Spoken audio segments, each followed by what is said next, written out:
Welcome back to the program. Starting with the top stories now. The recent hike in electricity tariff has been a bitter pill, difficult for many Nigerians to swallow, and a huge subject of discussion as well. Consequently, the Senate Committee on Power has decided to wade into the matter. The lawmakers are demanding affordable tariffs and also want the increase to be halted for consultation to be carried out in order to alleviate the suffering of Nigerians. They made their position known at an investigative hearing on the electricity tariff hike in Abuja, during which the Minister of Power, who appeared before the committee, raised concerns about the sustainability of the power without tariff increase. What you have just done, because that's the kind of conversation we're having here.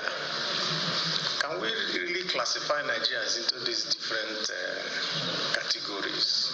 We made it a conditional tariff. We made it a service-reflective tariff. On this, I can actually assure Nigerians that any customer that is not enjoying 20 hours will not pay the new tariff regime.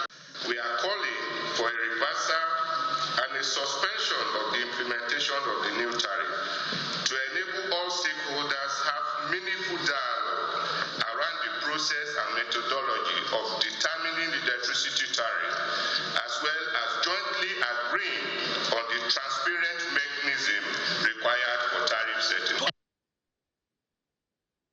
Now, besides the increase in electricity tariff, citizens have continued to grapple with a hike in the price of petrol due to the persistent scarcity of the product.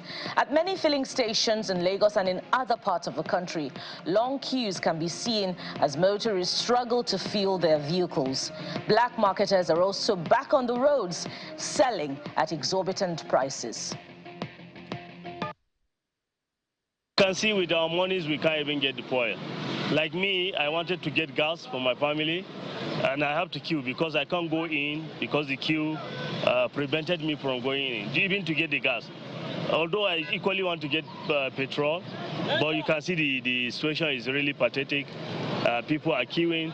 In some instances, you will even go to the filling station, there is no oil for you even to buy. So I think we are really in a dilemma.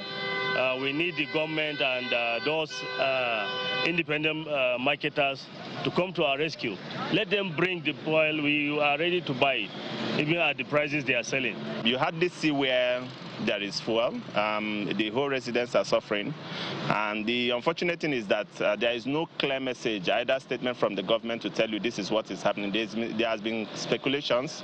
Some say that it's because the government is about to reduce the price. Others say it's because there will be price increment. And the government has not deemed fit to come out with a clear statement to say this is what is happening. And residents are suffering. We hope it sure eases soon. But in the meantime, the Deputy National President of the Independent Petroleum Marketers Association, Mr. Zarman Mustafa, is optimistic that the current fuel scarcity situation will be resolved within the next 5 to 10 days. Mr. Mustafa told Channels Television that the association provided this timeline because petroleum motor spirit, that's PMS, cargoes are already on the coast and vessels have been dispatched to bring in the product.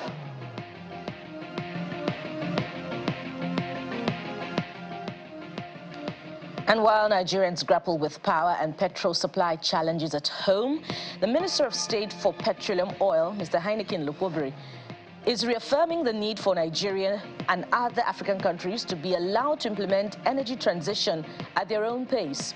The minister restated Nigeria's position at the special meeting of the World Economic Forum taking place in Riyadh, Saudi Arabia. For Africa, our position is that we are not against energy transition. We have our own plans to transit, but allow us to transit at our own pace. We want the investments to come. Not these embargoes that are placing on Africa.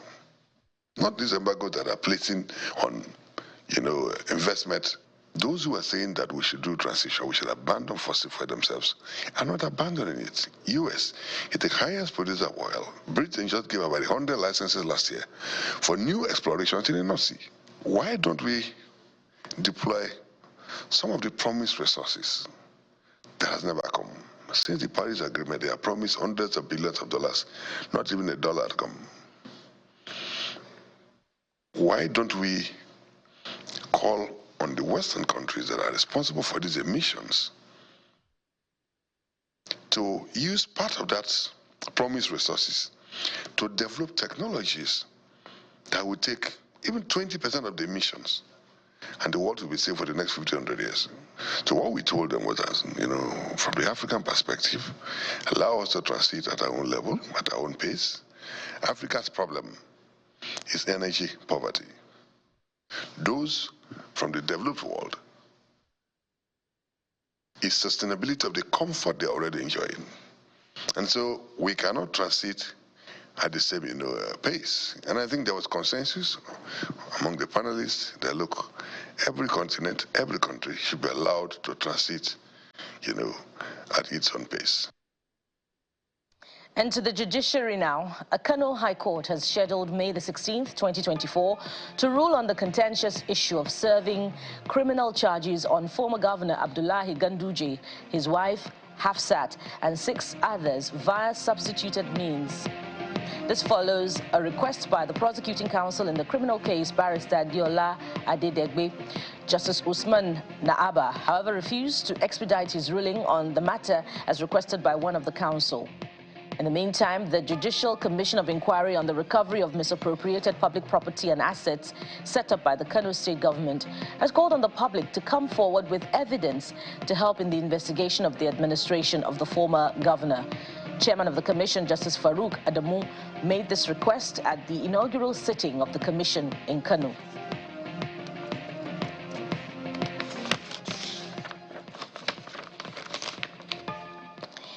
Also from the courts, former CBN Governor Mr. Godwin Emefiele has challenged the jurisdiction of the Lagos High Court to try him on the charges filed against him by the Economic and Financial Crimes Commission, EFCC. At the resumption of proceedings on Monday, Mr. Emefiele's counsel, Olalekan Ojo, asked the court to strike out counts 8 to 26 because the court does not have the jurisdiction to try him. Through his lawyer, Emefiele submitted that he cannot be tried in the High Court of any state in Nigeria for alleged acts of abuse of his office, as this raises issues of constitutionality and legality. After hearing the counsel's argument, Justice Oshodi deferred ruling on the application to the final day of judgment.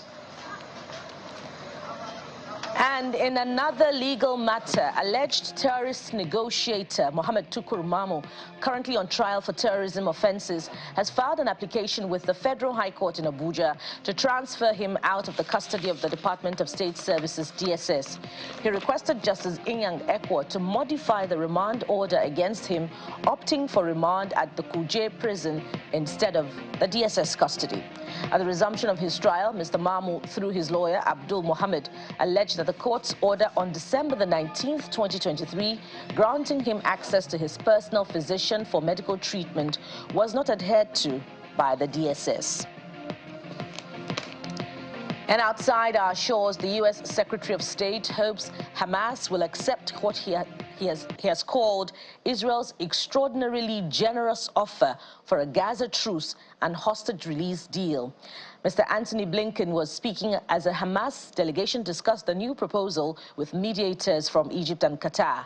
A source close to the talks told the international media that they were cautiously optimistic. The proposal includes a 40-day truce in return for the release of hostages and the prospect of displaced families being allowed back to northern Gaza.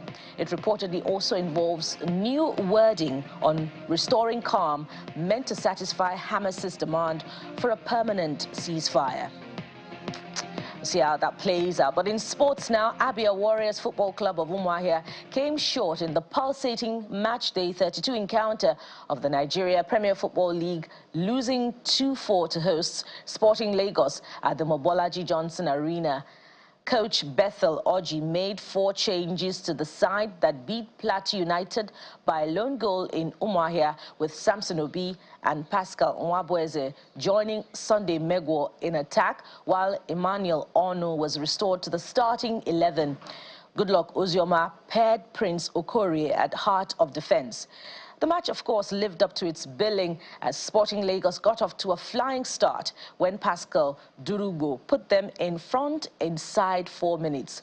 And just 2 minutes later, Pascal Nwabweze thought he had equalized for the Umuahia Warriors when he tapped in Sunday Megwa's header, but the goal was ruled out for offside.